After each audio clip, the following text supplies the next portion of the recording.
Baik, assalamualaikum warahmatullahi wabarakatuh. Selamat malam teman-teman yang sudah hadir. Terima kasih. Eh, ya pada malam hari ini adalah malam yang cukup sejuk ya. Malam dimana malam diskusi kelas borongan ya. Kelas borongan yang kedua dan pada malam hari ini diisi oleh narasumber kita yang paling oke, dengan tema seni dan pertemuan-pertemuan cerita sejarah. Sedikit memperkenalkan, Krismon ini seorang seniman seni rupa kontemporer yang karya-karyanya banyak bercerita bernarasi sejarah ya, dan karya-karyanya berbentuk seni instalasi gitu. Ya saya persilakan langsung saja ya ke pemateri, ke narasumber. Silakan. Oke, terima kasih sebelumnya buat pemilik tempat, Mas Mambat Triple Case yang sudah mewadahi kegiatan teman-teman. Terus kemudian makasih juga untuk Mas Lamijan sebagai moderator yang sudah membuka kegiatan hari ini, dan makasih juga buat Erika yang udah menemani jauh-jauh dari Mojokerto menemani saya. Ya, perkenalkan, nama saya Krismon. Sebenarnya teman-teman di sini juga sedikit sudah tahu lah tentang diri saya yang saat ini mencoba untuk saya ulang kembali, atau mungkin saya sharing kembali tentang kedalaman secara latar belakang, kedalaman proses kekaryaan saya selama ini. Jadi untuk background pendidikan, sebelumnya saya kuliah di Universitas Negeri Surabaya, jurusan Seni Rupa Murni, angkatan 2016, lulus 2021. Kemudian saya tinggal atau mempunyai kolektif bersama teman-teman Kecoak Timur di Surabaya, bersama membangun ekosistem seni di Jawa Timur, tapi khususnya Surabaya, dan bergerak di wilayah Surabaya. Lalu kemudian saya berkesenian dalam bidang instalasi sudah cukup lama, mulai awal tahun 2019 sampai insya Allah sekarang. Dari beberapa karya instalasi saya, sebenarnya apa sih isi atau mungkin apa yang menjadi penting untuk dibicarakan dalam karya saya. Di sini saya mencoba untuk merangkai kata-kata atau mungkin merangkai narasi yang sebenarnya apa yang ada di balik karya saya gitu. Menurutku kenapa di poster aku menyebut tema seni dan pertemuan cerita sejarah. Sebenarnya apa sih yang menjadi penting bagiku ketika ngomongin sejarah? Kenapa kok sejarah, kenapa nggak ekologi, sosialis dan sebagainya? Tapi menurutku cukup menarik ketika namaku sendiri ngomongin Krismon. Siapa yang nggak mengenal istilah itu di pelajaran SMA atau mungkin SMP, SD dan sebagainya. Sangat erat berkaitan dengan sejarah. Selalu menanyakan tentang era di mana uang mempunyai nilai yang cukup besar waktu itu dan menimbulkan krisis ekonomi secara global, khususnya Indonesia, yang kemudian muncul istilah krisis moneter waktu itu, dan kemudian saya lahir gitu. Dari situ akhirnya menarik bagi saya ketika banyak orang-orang yang kemudian bertanya kepada saya dan menanyakan nama saya, selalu mengingat di mana peristiwa tahun itu menjadi peristiwa yang cukup diingat, entah itu di lingkup keluarganya atau mungkin di sekitar lingkungannya, bagaimana tahun-tahun yang menurut mereka punya pengalaman tersendiri. Tapi nggak semua di tahun 98 era lengsernya Orde Baru itu mengalami kesusahan ya. Salah satunya yang aku temui dari bapaknya Erika, malah sugih. Malah mulia juga ada. Jadi cukup cukup banyak hal, cukup banyak cerita yang kemudian kita nggak pernah tahu apa sih janjane tentang krisis moneter gitu. Dan bagiku sejarah yang aku angkat itu sebenarnya bukan sesuatu yang kemudian apa yang sudah tertulis, apa yang sudah sering kita baca di buku dan kita harus menghafal tahun, nama, peristiwa penting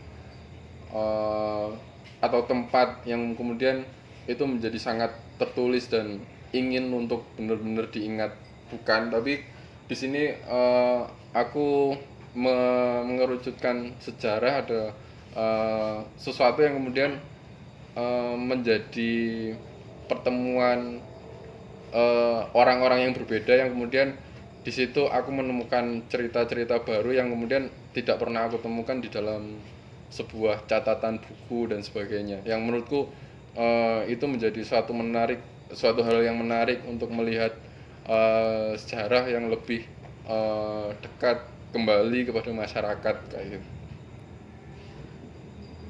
Lalu sedikit hal tentang diri saya, kemudian orang tua saya pekerjaan petani yang kemudian nggak jauh banget dari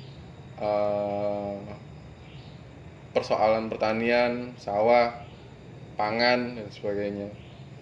Lalu karya instalasi pertama saya di tahun 2019 di Bandung Contemporary Art Award. Ini mencoba bercerita tentang sejarah lisan tentang 65. Sebenarnya mungkin banyak beberapa waktu itu ketika karyaku ini sampai sana, banyak sekali yang mencoba untuk bertanya tentang apakah dirimu sebagai keluarga dari korban atas peristiwa tersebut gitu, atau mungkin kenapa kamu kemudian mencoba untuk membicarakan hal ini gitu. Nah, sebelumnya di sini aku nggak terlalu banyak untuk bercerita tentang hal-hal secara teoritis tentang seni dan sejarah ya, tapi di sini aku mencoba untuk bercerita tentang pengalamanku sendiri terhadap karyaku dan kenapa karya ini menjadi penting untuk aku kerjakan, aku wujudkan dalam bentuk karya instalasi itu sih. Nah, kebetulan tahun-tahun 2019 ini tahun-tahun dimana aku punya kesempatan magang di Jogja, terus kemudian ya aku magang di Mas Jompet, terus kemudian aku di situ punya kesempatan untuk belajar tentang bagaimana mengolah sebuah karya instalasi gitu, bagaimana mewujudkan karya instalasi dan sebagainya. Nah, di situ kemudian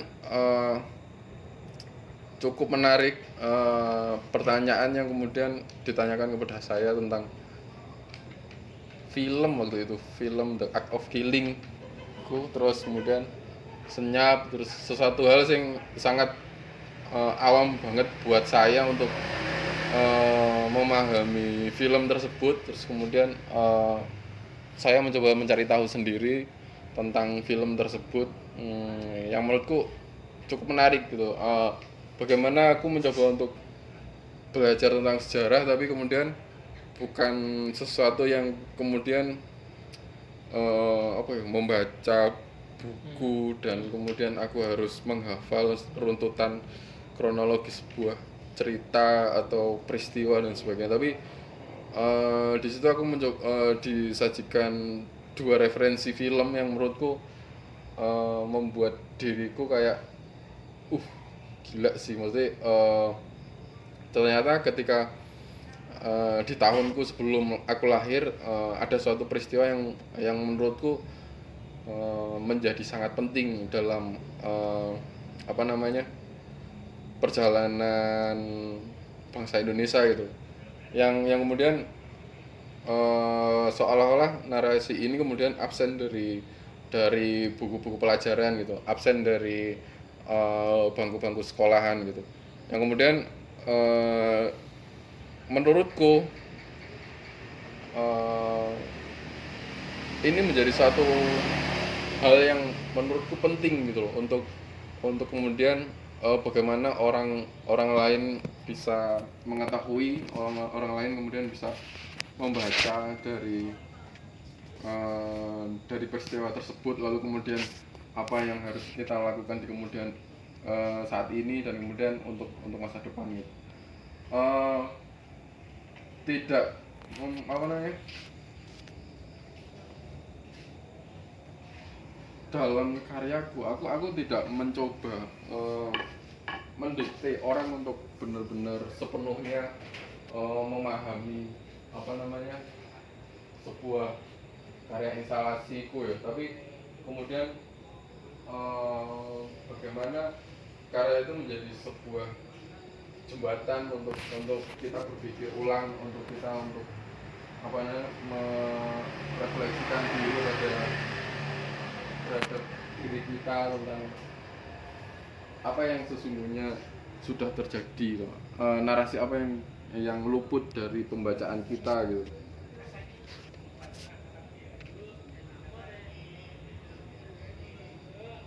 Dua seri karya yang sebelumnya menurutku masih dalam satu rangkaian narasi yang sama adalah dua karya ini yang merujuk dalam satu buku yang menurutku cukup menarik. Waktu itu aku membacanya di IFA waktu itu, kemudian menemukan 1665 sampai 66 tidak terselesaikan, tidak terselesaikan ya, peristiwa 1965 yang tidak terselesaikan yang di situ isinya buku yang merangkai catatan lisan beberapa korban, beberapa pelaku dan sebagainya, yang menurutku di situ aku menemukan satu sudut pandang yang menurutku hal ini menjadi menarik untuk aku kemudian aku angkat gitu. Itu lalu kemudian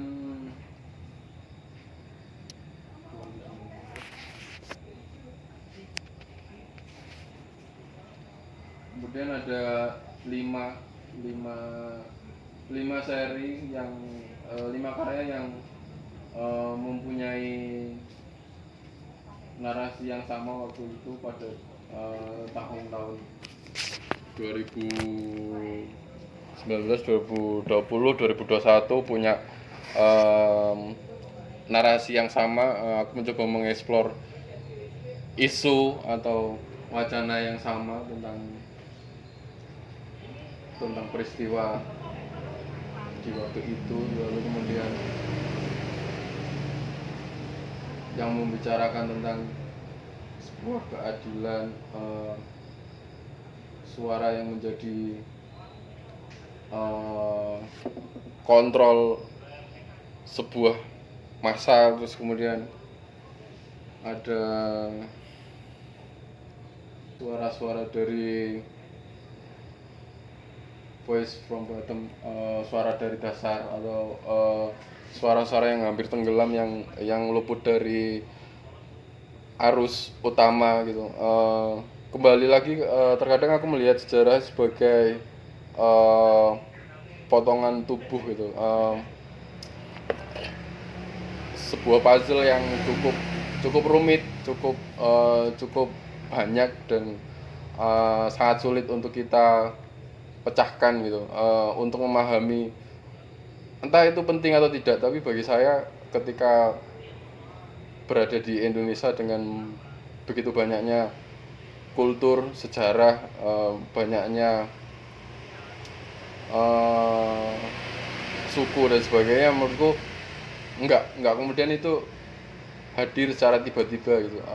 Bagaimana itu menjadi satu hal yang kemudian saya pertanyakan kembali, satu hal yang kemudian saya pertanyakan ulang untuk mencoba untuk mencari puzzle-puzzle untuk apa namanya, menjadi sesuatu yang utuh. Tapi kemudian bagi saya nggak sepenuhnya itu menjadi tugas, atau kemudian yang harus entah kapan selesai, atau mungkin entah kapan itu menjadi sesuatu yang menurut saya apa namanya, baik untuk aku selesaikan. Aku tidak pernah tahu, tapi bagiku mencari potongan-potongan, mencari cerita-cerita yang menurutku penting bagiku, menurutku itu menjadi satu hal yang eh, penting bagi diri aku. Ini di tahun 2022.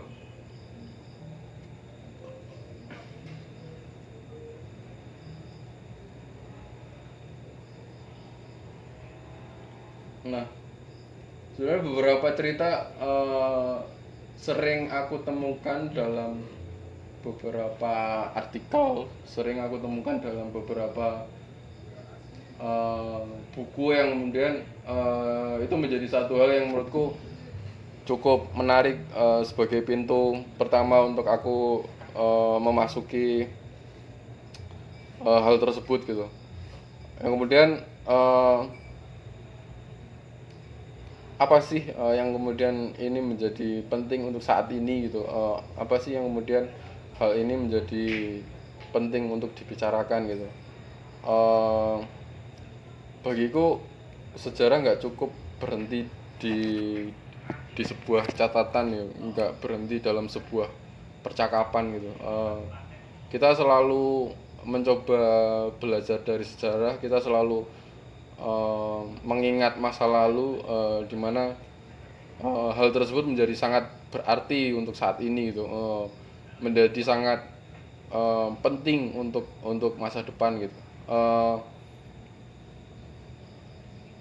Karya ini kemudian muncul di mana cukup cukup sering kita dengar akhir-akhir tahun lalu, ketika membicarakan tentang konflik agraria, ngomongin soal tanah dan sebagainya, menjadi sangat keras, terasa gitu, menjadi sangat sangat deras di beberapa kalangan sosial media, yang menurutku menjadi perhatian yang cukup penting untuk kemudian hal ini muncul di permukaan, yang kemudian bagaimana peristiwa yang hampir sama, yang menurutku eh, nggak penting, atau mungkin nggak perlu hal ini kemudian kembali terulang gitu, kembali menjadi suatu hal yang eh, biasa gitu. Tapi penting bagi kita untuk kemudian bagaimana ini menjadi satu hal yang harus kita perhatikan bersama gitu. Bagaimana cara menemukan solusi, bagaimana kita mendapatkan pilihan terbaik untuk kemudian menjadi pelajaran bersama untuk masa yang akan datang.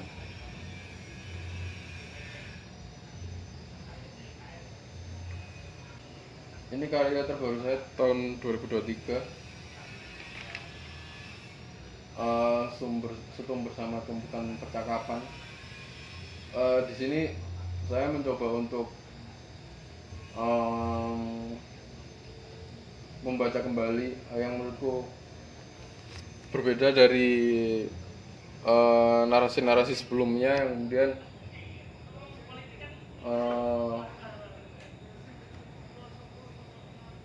narasi ini kemudian ingin mencoba untuk saya bicarakan kembali tentang bagaimana bekas kolonialisme, bagaimana tentang eh, praktik-praktik penjajahan masa lalu yang kemudian yang saat ini masih menjadi bekas yang mungkin beberapa orang masih menjadi trauma, atau mungkin beberapa orang menjadi punya kenangan yang teringat dalam memorinya gitu. Eh, Mungkin teman-teman sendiri ketika ngomongin Nganjuk pasti banyak banget kita menemukan bekas-bekas cerobong asap yang menurutku di situ menimbulkan pertanyaan besar gitu. Bagaimana cerobong ini menjadi cukup eh, sulit untuk dihilangkan gitu, begitu sulit untuk dihancurkan. Kenapa ketika ngomongin selesainya penjajahan itu seakan-akan beberapa hal itu sulit untuk kita hilangkan begitu saja gitu. Menurutku hal tersebut eh, menarik saya untuk kemudian memahami sebuah bangunan tua yang kemudian eh, entah aku kurang paham apakah itu menjadi suatu hal yang penting bagi masyarakat sekitar, atau mungkin hanya menjadi monumen yang sebuah peringatan ketika panen tiba, atau hanya sekedar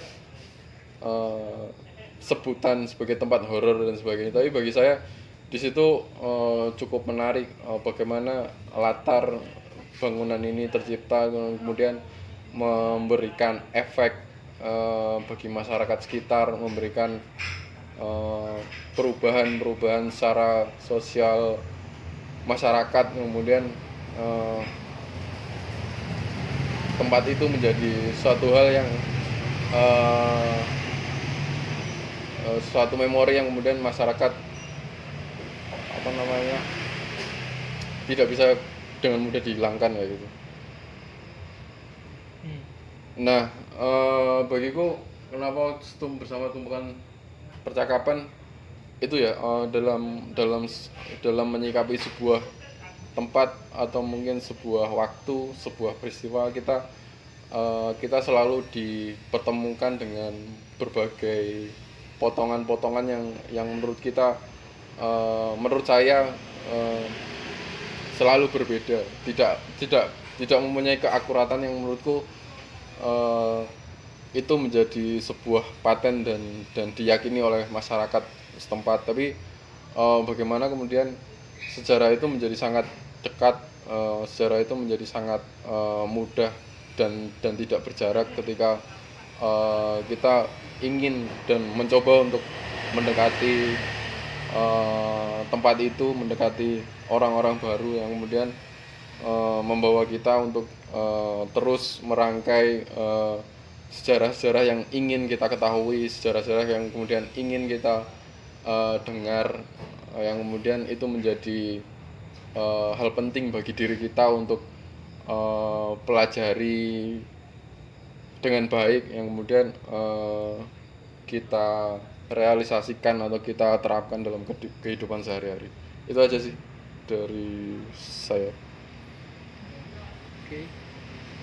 Baik, terima kasih buat Mas Crimson sudah memaparkan dengan gamblang, presentasikan bagaimana praktik-praktik kerja kesenian dengan narasi-narasi sejarah ya, dimana tadi sudah disebutkan bahwa sejarah itu cukup penting untuk pelajaran bersama, bagaimana ya kita semestinya selalu mempelajari sejarah agar tidak terulang kembali sejarah-sejarah atau peristiwa-peristiwa yang cukup mengerikan gitu Em, ya dari sejarah kita juga bisa belajar tentang em, ya hidup ya gitu ya. Terus kemudian dari tatapan Crimson juga sejarah sebagai eh, eh, eh, bangunan-bangunan tua tidak sebatas apa ya, ya sebatas artefak kuno gitu. Em, dia akan selalu bercerita, dia akan selalu bersuara, dia tetap menjadi satu peringatan atas peristiwa-peristiwa yang sudah terlampau gitu.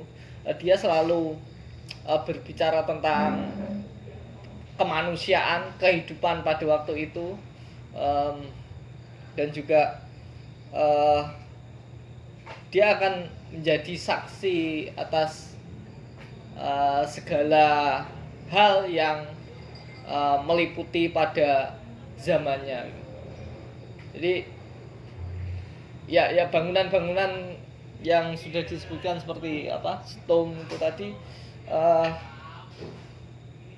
ya cukup menarik, di mana Krisman juga menyebutkan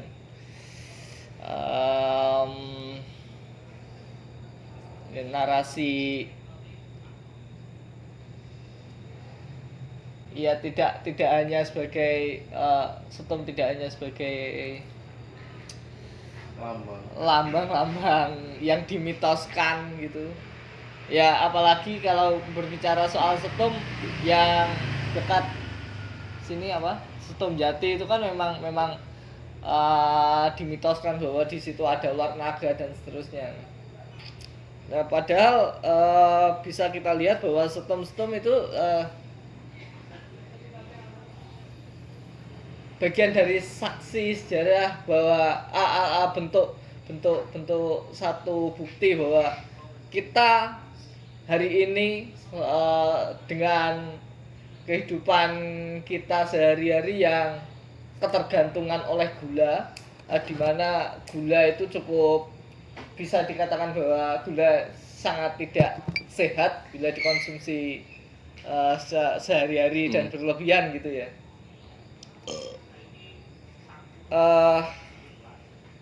Ya barangkali ada teman-teman yang mau bertanya, dipersilakan, atau mau menanggapi gitu. Itu tadi tanggapan saya atas presentasi dari Mas Krismon itu.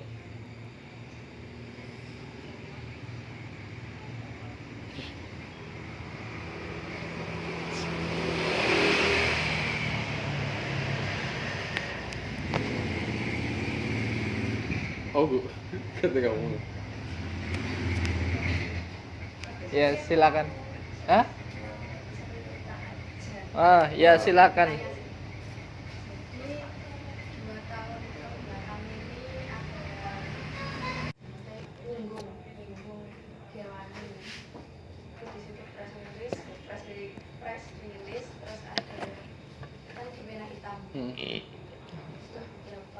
Beberapa orang memang langsung kayak punya perpustakaan terkait namanya juga, kayak nanyain aku, kamu baca buku apa aja, terus sedangkan aku cuma mengandalkan bibliotek buku keterangan Mas sama ya. Ya terima kasih Mbak Vira. NIM berapa? Ya silakan dijawab Mas Crimson atas pertanyaannya. Bagaimana sih membentuk karya mengolah cerita, ya cerita sejarah saja, cuma cerita tanpa bukti-bukti konkretnya, lalu dijadikan karya seni. Terus kemudian yang kedua pertanyaannya tadi, literasi. apa harus literasi yang ya silakan. Oke. Sebenarnya mungkin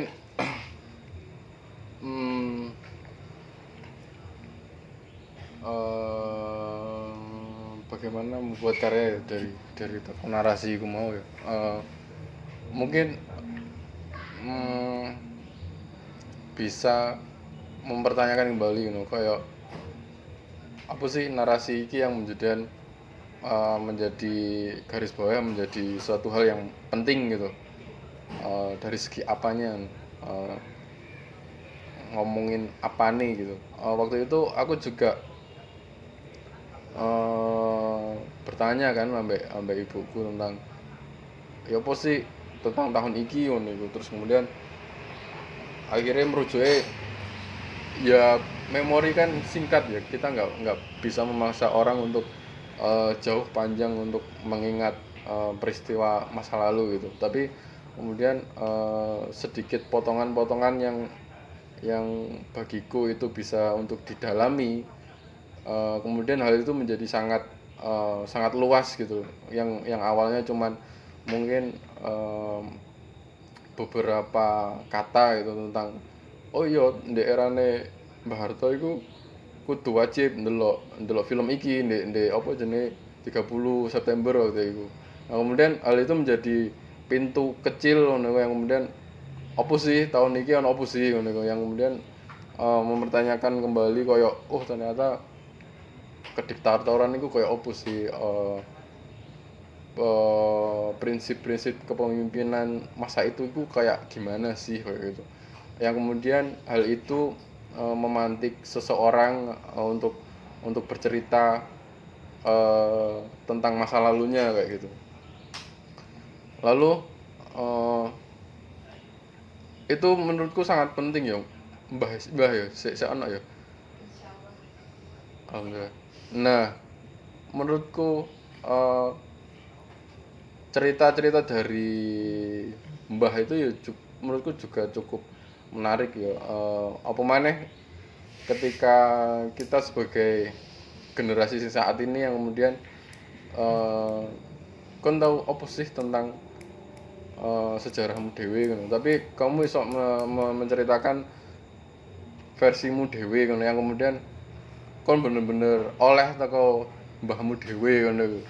Menurutku itu menjadi satu hal sing cukup menarik ya. lebih menarik gitu untuk menguatkan lagi karena ya aku duwe sumber sing lebih ono dan lebih dekat lebih dekat lagi ambek diriku daripada buku yang kemudian menjadi sangat berjarak untuk memahami konteks cerita kayak ngono. Nah, menurutku dari situ iso mulai metani itu tadi ya, mempertanyakan hal yang penting yang kemudian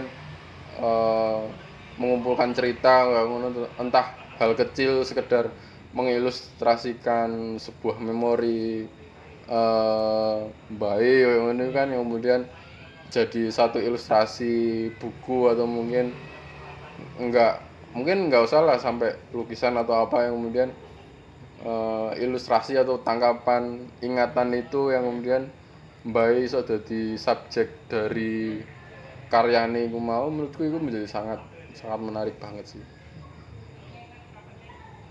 Soalnya yang paling menarik menurutku dari Mbak itu beliau tentara seharusnya kan ya pokoknya ada pemerintahan, tapi ada suatu masa beliau tuh malah ndelekne wong juga TKI.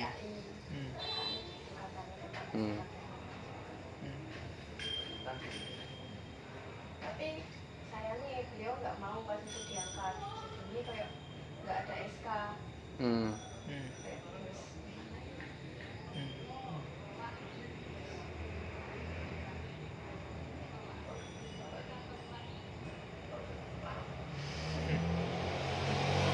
Itu sih ngomongin soalnya ono kan seniman ya sing apa namanya nih di dalam buku itu ono beberapa ilustrasi nih tentang di masa iku nih. Jadi akhirnya kita kan membayangkan nih koyo wih ternyata di masa waktu itu peristiwane iku koyo ngene, oh omahe iku sik koyo ngene, masyarakat iku sing kena imbas iku ternyata mengalami ngene itu. Dan kemudian aku bisa melihat itu teko ilustrasi iku mau. Jadi sebenarnya banyak ya untuk mengalih sederhananya iki janjane sejarah iki seni iki iso jadi hal alih wahana dari sesuatu sing kemudian kita sulit untuk membicarakan ini secara langsung ngono iku. Iku sih. Mungkin alih wahana iki luwih sederhana, luwih ringan juga, membawakan sejarah lebih ringan lagi ngono iki. Dan kemudian ya mungkin beberapa orang ya masih terpancing kayak, atau mungkin kon ngomong apa sih, wih ngeri banget sih obrolanmu, tapi menurutku itu iso diringankan kembali ya, disederhanakan kembali yang kemudian itu menjadi sesuatu yang tidak terlalu berat gitu untuk dibicarakan gitu. Janjane yo berat sih lek ngomono. Aku dhewe iki jane yo gak mampu sih ngomono iku secara luas ya. Tapi mendalam dan sebagainya. Tapi sederhanaku ki aku mencoba menyederhanakan. Aku pernah maca gitu dan aku mencoba mengalih wahanakan apa sing tak tangkep dari bacaanku iki mau iso tampil sebagai karya seni instalasi yang kemudian karya instalasiku itu mau atau karya seni itu mau menjadi jembatan antara orang lain atau setiap orang itu kemudian membicarakan background atau cerita yang mungkin nggak banyak atau mungkin hanya sedikit cerita tentang sesuatu hal yang sama dengan apa yang kita bicarakan niku mau nih. Karena sejarah iki janjane setiap orang ki pasti mengalami suatu hal sing sebenarnya relate gitu dari semua orang gitu. Tapi dan kemudian pengalaman atau karya yang tertuang dalam karya tersebut itu akhirnya menjadi suatu hal sing punya kedekatan yang sama dengan orang-orang lain kayak gitu.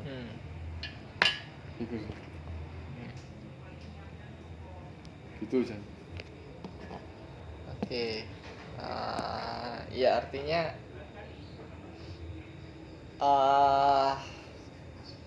karya seni jadi satu media komunikasi yang lebih ringan lagi ya untuk membicarakan sejarah.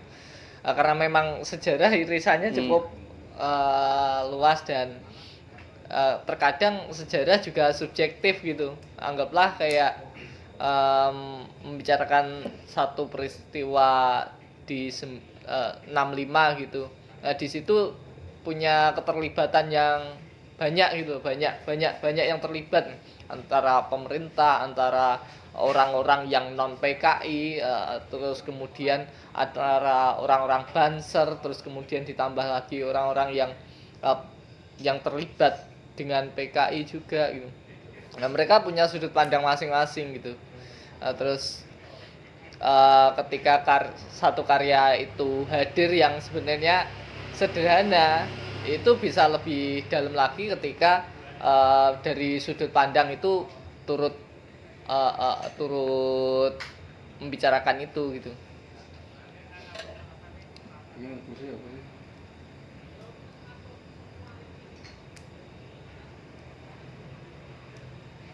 Ya, kira-kira ada tanggapan lagi Mbak Vira? Ono iki sih karyane Mas Kusno Ya. Gak iso ya ini ngaku sih apa sih? Walah.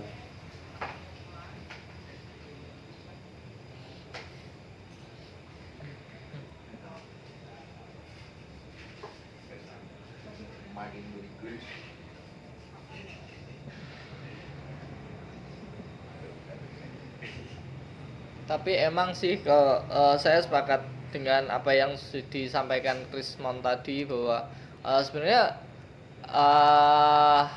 siapa Mbak Vira justru punya satu hal yang lebih menarik karena mbahnya itu masih hidup gitu, dan itu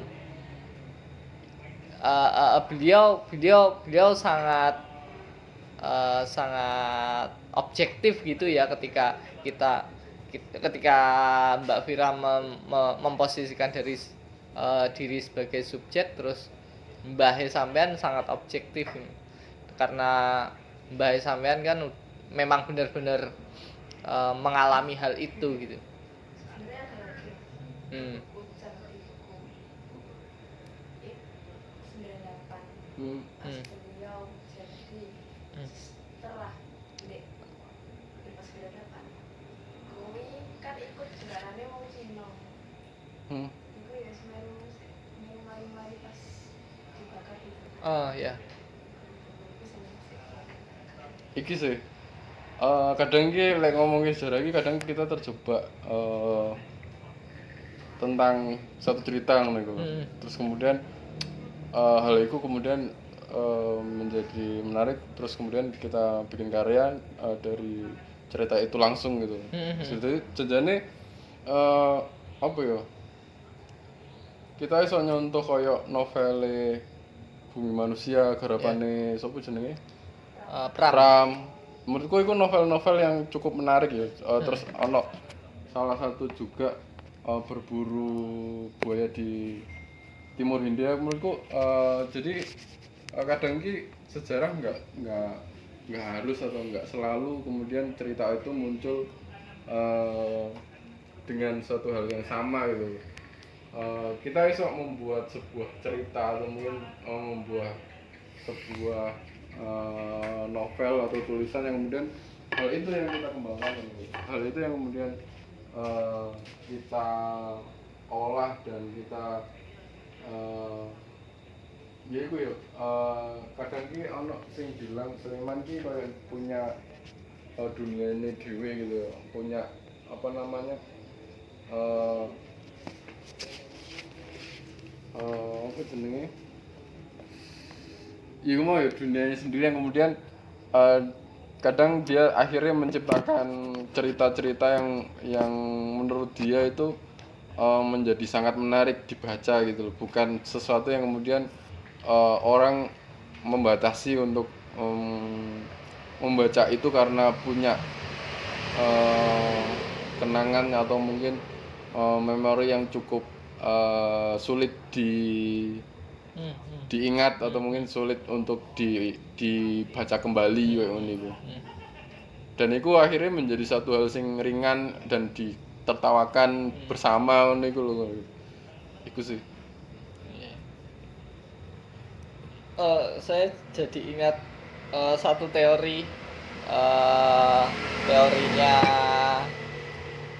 teori kuno ya, teorinya Plato atau Aristoteles gitu,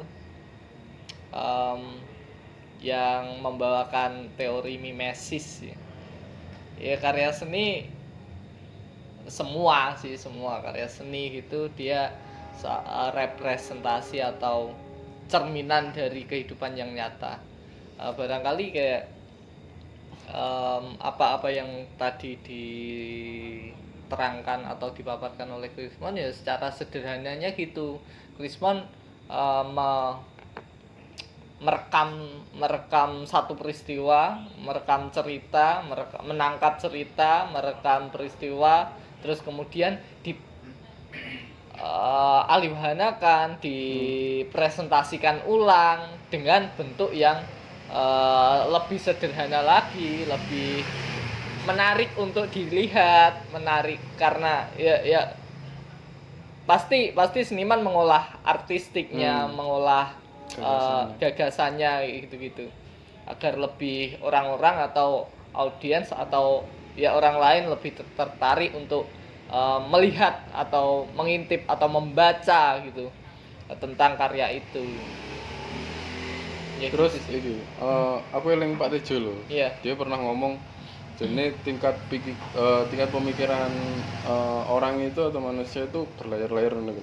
Berlapis-lapis. Kemudian aku gak ngerti kita sopo tapi aku eling ucapannya wong itu. Terus kemudian ono layer yang paling dhuwur ketika berbicara di mana misalnya ketika berbicara sederhananya misalnya di Jalan Ayani Nganjuk macet ya wis iku sing keluar, tapi kemudian layer-layer berikutnya iki iso muncul ketika aku berjalan menyusuri alun-alun dengan trotoar banyak lampunya, aku menemukan kebingungan dan jalan penuh dengan kemacetan dan sebagainya.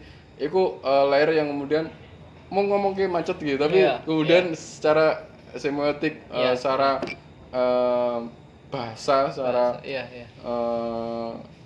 diksi itu kemudian diolah sebegitu banyaknya yang kemudian orang itu akan menjadi dalam untuk melihat sebuah karya, tidak hanya kemudian berada di satu permukaan yang cukup gampang untuk terlihat. Nah ini menurutku ini jadi sama. Aku jadi nggak bener-bener memahami janjane oposisi yang digawe Mas Kusno waktu itu, tapi menurutku ini jadi sangat lucu loh. Aku kelingan sing mau sing diomong bae mendelikkan. Ya, delikno. Ya. Dari tuduhan niku mau, tapi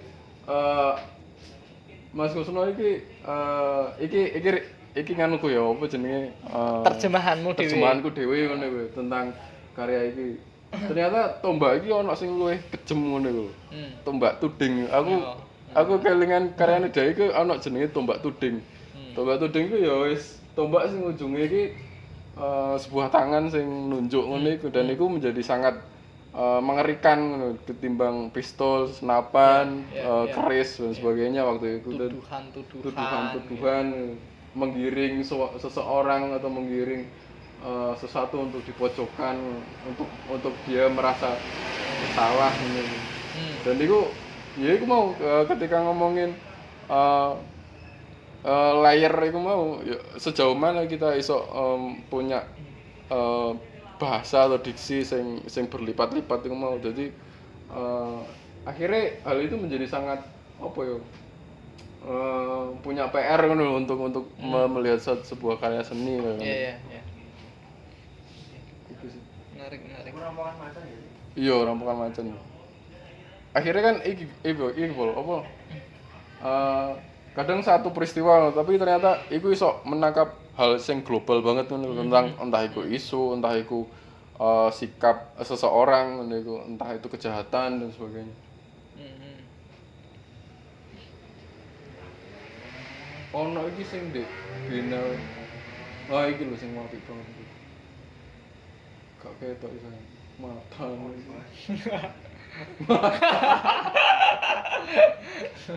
Cek ya. Ramba Sing ndek Biennale Jogja gitu. langsung searching aja. Aku wah iki lho, aku tuh sempet nonton. Nah iki Termak. jadi kita ini kayak dihujani Tudingan. tombak tuding itu mau, terus kemudian itu penonton itu digiring untuk berada di sini Di tengah. Kemudian ono sound speaker itu ono aku lali Suara-suara. Ini menurutku wah ngeri banget. Aku waktu itu kurang ngerti seniman itu sopo. Baru tak balik. Mas Kusno kuwi.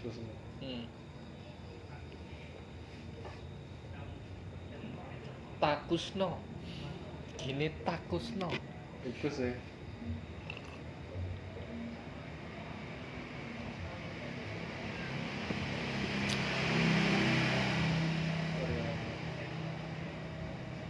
Itu dari saya. Iya. Lah iki sih aku ya seneng juga iki karya-karya ning tentang kolonialisme iki.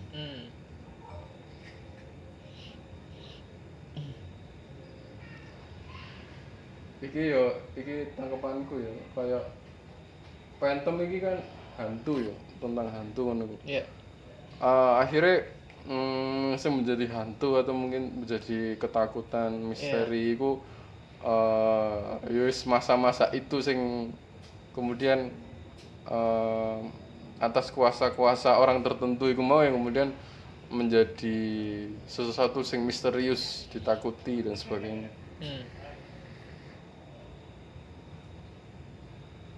iki lho soal Jenderal Van der Bos.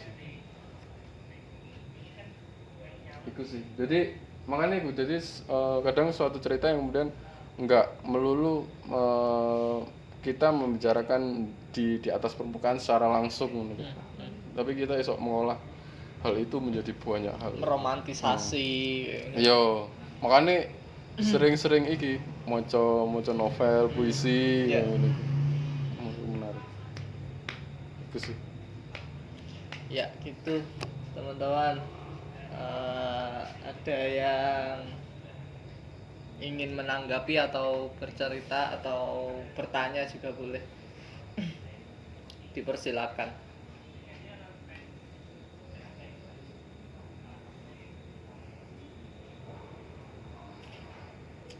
Barangkali Mbak Erika yang sebenarnya saya tahu sepertinya memang tidak mengetahui dunia ini dan tidak pernah di-talk tentang hal-hal ini ya. Ya ada lagi teman. Oh, Pimpol, yuk. Ini aku cerita ini. Oke. Aku cukup tertarik kalau sing soal pabrik gula.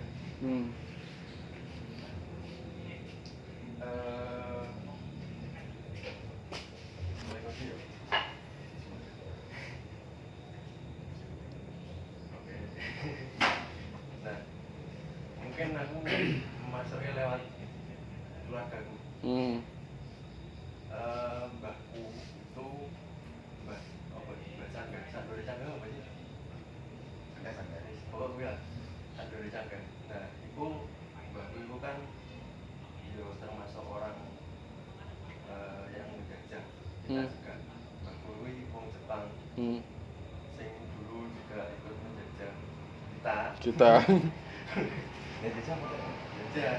Terus akhirnya rabi wong kene. Akhirnya langsung nang Ponorogo, terus akhirnya berpindah ke Nganjuk. Nah, mbakku itu apa ya? Dia sebelum apa orang Jepang masuk ke Indonesia itu dia sempat ini cerita dari bapak. Dia sempat apa ya istilahnya kayak riset dulu sebelum masuk Indonesia. Nah kemudian setelah masuk di sini dia cukup apa ya mengkritisi pabrik tebu. Kenapa kok harus tanaman tebu yang untuk dijadikan gula? Sedangkan di Jawa sendiri itu klopo. tanaman endemiknya yang untuk manis-manisan Klopo. itu kita dulu menggunakan apa sih? Legen. Gen. Aren. Aren. Nah, Iya aren. itu tanaman endemik asli di Pulau Jawa. Terus kemudian bisa diolah menjadi minuman, terus kemudian diolah menjadi apa kayak gula dan lain-lain. Dan itu cukup mengkritisi hal itu. Jadi kenapa kok harus tebu? Sedangkan tebu itu katanya itu bukan endemik asli dari sini. Dan orang-orang Belanda itu membangun apa ya industri yang masif, pabrik-pabrik yang gede untuk pengolahan tebu dengan merusak lahan-lahan hijau dan lahan-lahan tanam yang lain. Bahkan misalnya ruang hijau itu harusnya apa ya dihuni oleh satwa dan lain-lain lah, pokoknya ekosistem yang kayak ngono itu dirusak hanya untuk menanam sebuah tebu dan untuk membangun sebuah industri tebu yang masif. Nah itu ditujukan ke siapa? Pabrik tebu itu. Yo otomatis kayak zaman Belanda, aku ngiranya yo untuk orang Belanda sendiri untuk ekspor ke sono, apa di negaranya sono. Apa mana sing kan pernah kan mengalami kekalahan besar itu kan kemudian rugi banyak banget kan Belanda. Perang Diponegoro. Perang Jawa. Perang Jawa. Nah, terus lagi sing cukup apa ya yang cukup yo rodok ngadeli iku di setiap wilayah kayak pabrik gula itu Iya. biasanya mesti ada kayak semacam perumahan. Iya, iya. Heeh, madu. Rumah dinas itu hampir setiap pabrik itu mesti enak Mesti kan. Ya. rumah dinas itu. Ya. Itu ditujukan ke siapa? Hmm. Nah, ternyata itu ditujukan untuk menir-menir belanja Ya. pangkat pabrik tertentu. Nah terus pekerjanya itu otomatis kan roti, Ya. roti bisa ngambil uang sembarangan itu, dan itu emang masalah kesehatan itu nggak keurus sama sekali, itu wis pasti ya. Terus kemudian dokter apa sih sing kan setiap menir itu beberapa bulan sekali itu pasti ada kayak semacam medical check up. Nah itu mereka memanggil dokter dari negaranya sana pokok medical check up itu gratis untuk menir-menirnya itu. Sedangkan untuk orang lokal yang mau periksa Berobat. maksudnya pengen medical check up itu mereka harus membayar dengan harga yang cukup tinggi banget sama semua mereka. Nah terus beberapa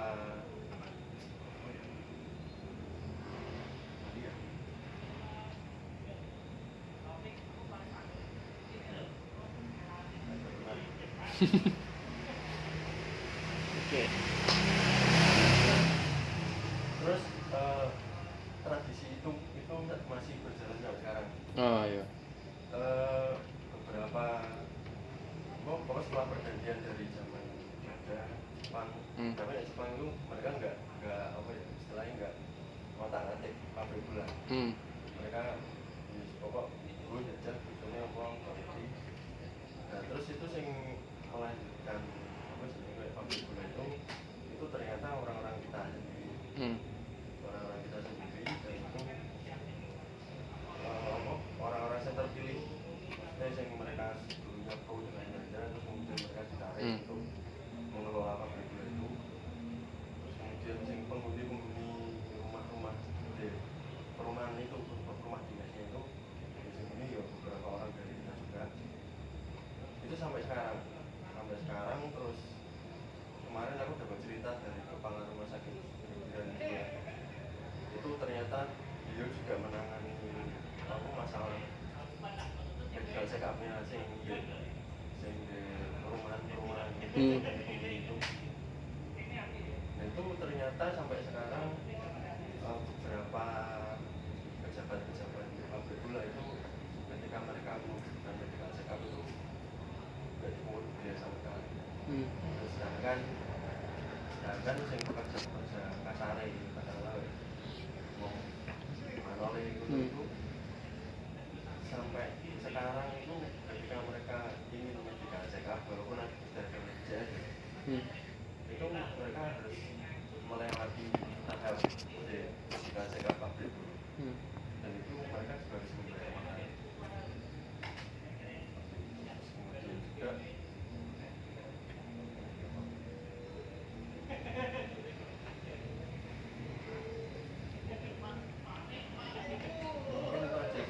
aku lali ya.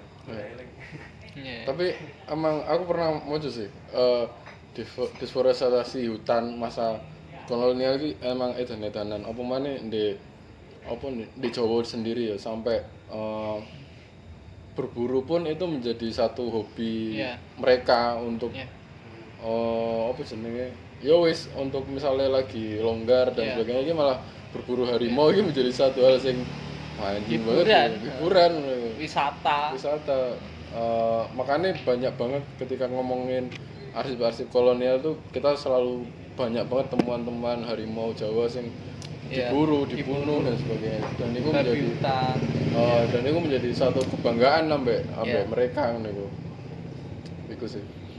Dan mungkin ketika kita merefleksikan hari ini yo cukup banyak ya ketika koyo kayak isu Papua kemarin ngomong ke lahan hijau terus kemudian alih lahan itu menjadi sangat apa jenis masif dan kita nggak pernah ngerti pertimbangan opo sing menjadi izin kemudian itu menjadi dibolehkan dan sebagainya. Karena iku yang balik dek secara global ngono ki Indonesia ki cukup luas dan kita gak iso ngawasi satu. Iya. Wong kadang iku ning desane dhewe ra ro moro-moro wis ono iki ngono ya kan.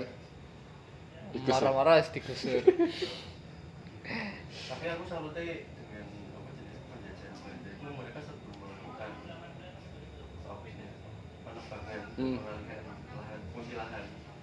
Itu mereka melakukan pengarsipan yang cukup detail banget. Iya. Salah satu yang tak temukan kemarin itu di peta lama itu tahun berapa ya?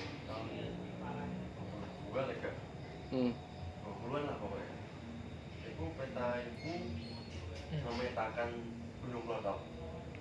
Di Gunung Klotok itu peta itu apa jenis lengkap dan detail banget ke titik sumber airnya itu di mana, terus kemudian vegetasi ini di situ mulai, terus kemudian jalur pendakian, terus kemudian apa lagi ya? Makanya pokoknya lengkap banget. Dan tapi sing jadi satu hal yang cukup menarik banget ya, aku setelah melihat peta itu ternyata deh Klotok sendiri itu vegetasi apa endemik, tanaman endemiknya itu malah pohon cendana. Wih, klotok ya. Klotok wilayah timur Saiki wis gak enek. saiki jono nggak sampai 10. Terus ternyata itu setelah di tracking itu punahnya Cendana itu ternyata dipakai buat kayak minyak parfum, terus dupa-dupa sing digunakan di wilayah pecinan di Jalan Dewan itu, terus kemudian beberapa juga diekspor lewat jalur perdagangan batas di bandar itu. Ya, yang benar. Di drop pointnya di bandar, terus kemudian mereka menuju ke utara, menuju laut. Gresik, Saman, Surabaya dan embuh nemara ning ndi. Ya itu terus kemudian beberapa pohon cendana itu memang dijual di luar, dan penjualnya itu ternyata dilakukan oleh pedagang Cina malah. Jadi arsip yang kayak gitu sih cukup mungkin kita jarang ya mengerti kayak informasi kayak ini. Cuman setelah ada kolonialisme penjajahan Belanda itu ya ternyata mereka cukup membawa hal positif lah. Pengarsipan itu oke banget. Iya. Aku ya pernah maca iki sih kok. Janjane iki Belanda enggak sepenuhnya kotor ngono iku. Kadang ki kan ono ya pamong-pamong sing memang pribumi sing diangkat sampe Belanda iki mau. Iya sing dipercaya yang ternyata iki mereka iku sing kadang iku main sing motong-motongi upah, sing korup dan sebagainya. Iku sih.